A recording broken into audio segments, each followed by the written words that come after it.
안녕하세요. 정신분석의 뜰 오늘 락강 정신분석 용어 해설 정신병 들어가겠습니다. 프로이드는 정신병은 극단적인 형태의 정신질환이고 신경증은 덜 심각한 장애를 나타낸다 이렇게 얘기했습니다. 정도 차이라는 것이죠. 무의식에 대한 접근은 락강의 경우에 에메라는 정신병 환자를 통해서 이루어졌습니다. 정신병 구조는 폐제의 작용에 의해 규정된다고 락강은 말하고 있습니다. 이 작용에서 분명히 정신병 환자의 상징적 우주에 통합되지 않게 되는데 그 결과 상징계에 구멍을 남기게 됩니다. 정신병에서는 부성 기능이 아버지의 이미지로 환원됩니다. 그러니까 정신병의 주요한 특징은 상징계가 상상계로 환원된다는 것입니다. 이것이 정신병에 있어서 아주 우리가 염두에 둬야 하는 가장 중요한 사항이 뭐냐? 상징계를 상상계로 환원시킨다는 것입니다. 그래서 정신병에서는 부성 기능이 다시 말하면 부명, 아버지의 은유 또는 부성 기능 이것이 상징계에 안착되지 않고 아버지의 이미지로 상상계로 환원되어 버립니다. 정신병에서 무의식은 존재하지만 기능하지 않습니다. 상징계가 구멍이 나 있기 때문에 상상계와 실제계가 그냥 만나게 되는 것이죠. 임상구조인 정신병과 망상 혹은 환각과 같은 정신병적 현상은 구분해야 한다 이렇게 락강이 얘기합니다. 정신병적 현상, 즉 망상이나 환각 같은 게 생길 수 있는 두 가지 조건이 있는데 첫 번째는 주체가 정신병적 구조를 가지고 있어야 한다 이렇게 락강이 얘기합니다. 이 조건이 없으면 부성적 능기와의 어떤 대면도 정신병적 현상으로 이끌어가지 못한다. 신경증 환자는 결코 정신병 환자가 될 수 없다고 락강이 말합니다. 그러니까 첫째, 정신병적 구조를 가지고 있어야 한다는 거예요. 예. 두 번째, 정신병적 현상이 생길 수 있는 두 번째 조건입니다. 부명을 주체에 대한 상징적 대립의 상태로 끌어들여야 한다. 주체에 대한 상징적 대립의 상태, 이게 뭡니까? 상징계에 안착을 시켜야 되죠. 주체의 상징계에 안착을 시켜야 되는데 주체의 대립적 위치에 상징계를 놔둔다는 얘기는 부명을 폐지한다는 얘기와 같은 뜻이 되는 것이죠. 즉 부명이 수용되지 못하고 폐제 상태로 유지되어야 돼요. 이 조건이 충족되지 못하면 정신병적 구조는 잠재된다 이렇게 얘기합니다. 즉 주체가 정신병적 구조를 갖고 있어도 결코 망상이나 환상으로 발전할 수는 없어요. 폐제가 없이는. 폐제가 반드시 일어나야 된다는 것이죠.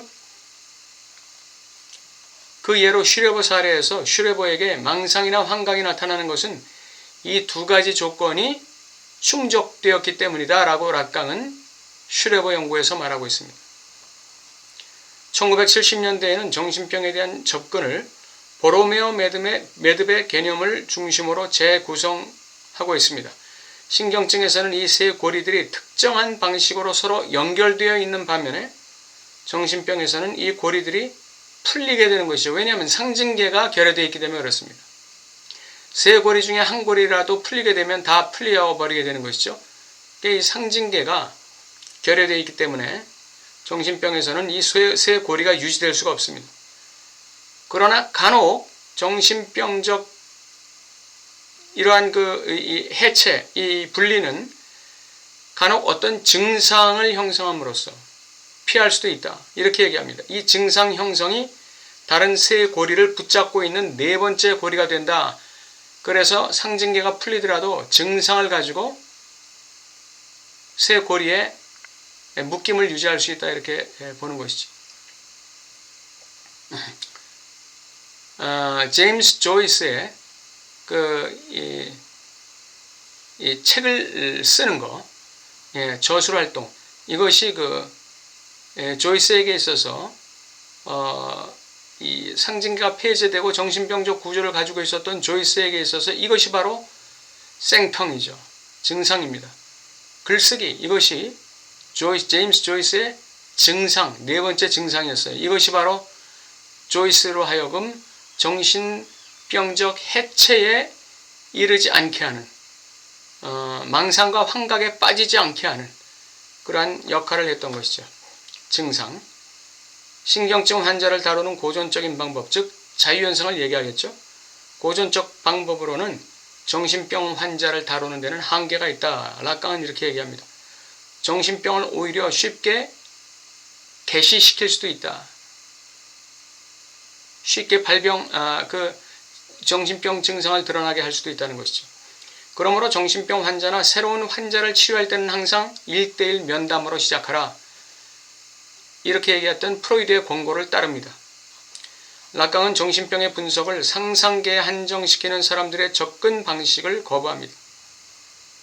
상상계의 차원에서 정신병을 탐구하는 방법으로는 아무것도 기대할 수 없다 이렇게 얘기합니다. 왜냐하면 상징적 기제는 정신병의 그 형태를 가져다 주지만 상상적 기제는 정신병의 그 형태는 가져다 주지만 그 역동을 설명하는 것은 아니기 때문이다. 오로지 상징계에 초점을 둠으로써 상징계에 초점을 맞춤으로써 락강은 정신병의 근본적인 결정 요소를 지적할 수 있게 되는데 예를 들어서 폐지에 의해 초래되는 상징계 내 구멍이라든가 그 결과로 생기는 상상계 내에 가두는 정신병적 주체의 감금 같은 결정적인 요소를 지적해낸다는 것입니다. 상징계에 초점을 맞춤으로써 상징계의 구멍이라든지 상상계에 포획되어 있는 주체를 설명해낼 수 있다는 것입니다. 상상계에 포획된 주체를 설명해낼 수 있다.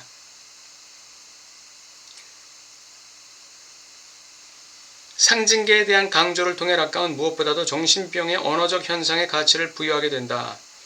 정신병에서 언어 현상에 부여하는 중요성은 우리들에게 가장 풍요로운 가르침이다. 상징계에 대한 강조를 통해서 락강은 정신병의 언어적 현상에 대해서 가치를 부여하게 됩니다. 정신병에서 주목할 만한 언어 현상이 무엇입니까? 그것은 언어적 장애인데 이는 정신병 진단의 필수 조건입니다. 어떤 언어 장애가 있나요? 포합어 사용과 신조어 사용이 대표적인 예입니다. 정신병 환자들이 주로 사용하는 그 언어, 그것은 바로 포합어, 즉 단어 하나로 문장 전체를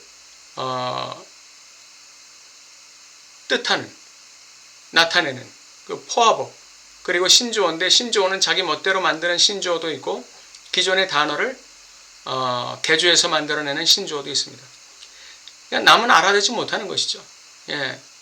자기만 알아듣는 것입니다. 자기의 상상 속에서 알아듣는 것이죠. 1956년 이러한 언어장애는 고정점의 결여 때문이라고 락강은 생각합니다. 충분한 고정점의 결여는 소기가 능기 밑으로 항상 미끄러지는 것을 특징으로 삼는 정신병 환자의 경험을 의미하는데 이것이 바로 의미작용에 대한 재앙이다. 왜? 소기가 능기에 걸려서 이게 이렇게 매달려서 구조를 이루어야 돼요. 이렇게 매달려가지고 능기라는 어떤 소기를 갖다가 고정시키는 어떤 능기에 이렇게 매달려 있어야 되는데 이게 전부 그냥 흩어지는 거예요. 소기가 능기에게서 분리되어서 흩어지는 거예요. 그러니까 고정점이라는 그 능기의 결여, 이 정신병 환자에게 있어서는 이 고정점 역할을 하는 능기가 결여되어 있다는 것이 특징이죠. 다시 말하면 상징계에 구멍이 뚫렸다는 말과 똑같은 의미가 되겠습니다. 소기들, 의미들을 붙들어주는 고정점으로서의 역할을 하는 능기의 부재, 이것이 정신병의 언어장애, 또 이 상징계의 특징이 되겠습니다. 그러니까 그 의미작용이 일어나지 못하는 것이죠.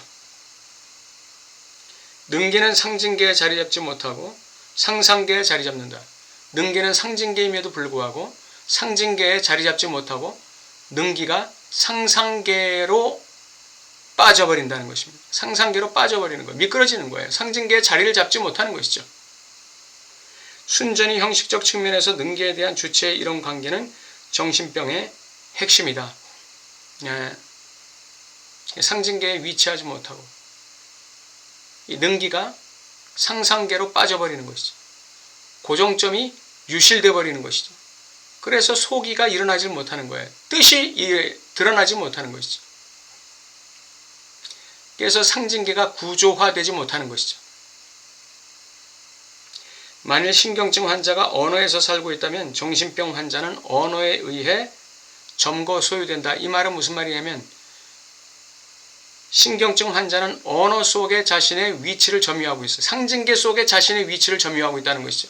그러나 이 정신병 환자는 언어에 의해 점거 소유된다는 얘기는 언어가 상상계화되어서 그 상상적 이미지화되어서 그 이미지에 포획된다는 얘기가 되겠습니다. 이미지에 포획, 점거, 소유되고 있다는 거예요. 주체가.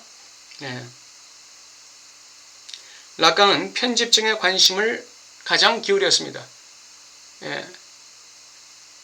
그리고 편집증과 정신분열증 사이에 구조적 구분을 주장했습니다.